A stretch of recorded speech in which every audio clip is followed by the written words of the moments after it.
Good evening everyone, Gio here. Today is a slightly special occasion since I missed last week's upload. This week is gonna have two videos, or one and a half, since this is just a companion piece to the previous video, which I suggest you do watch to get the full context. Pre-amble over.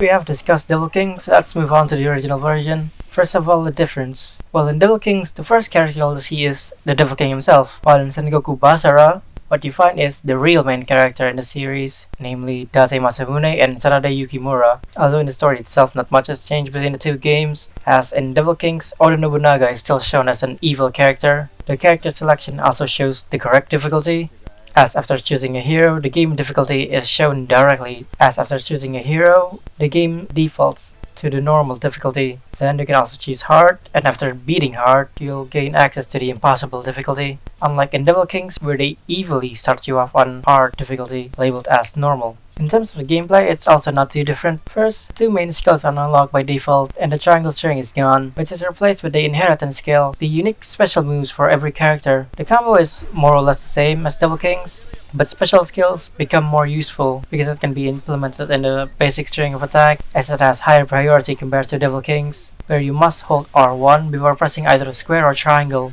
while having to stand completely still to be able to do it. The boss meter also feels very fast here compared to Devil Kings, so fast that at level 19, each hero is given one additional ultimate bar. From the level presentation, these are the original stages that were changed in Devil King, such as the Hojo Castle, the Maeda Field, Akechi's Graveyard, and Nobunaga's Castle, which might be a downgrade to some, as the unique models in Devil Kings are pretty cool, but they completely break any kind of world building, considering what I just mentioned were centuries ago before the Sengoku period even had an atom to its name.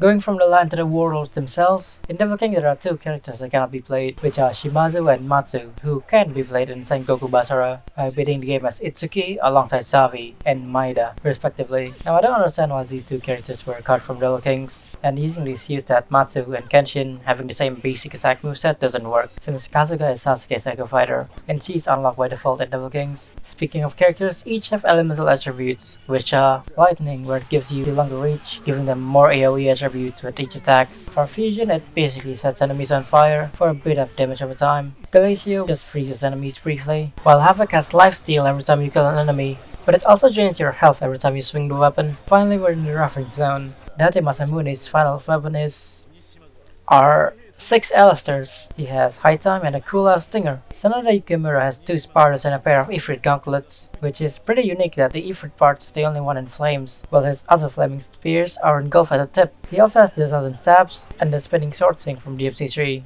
And finally, the game has Devil May Cry 2 condensed into a single character, and yeah, she uses Ebony and Ivory, or just Ebony, since she only has the black gun. In the sequel, they finally implement both guns proper. And that's it really. If you like the video expansion for the previous one, give it a like. If you dislike it, feel free to dislike it. Subscribe if you want to, and bye.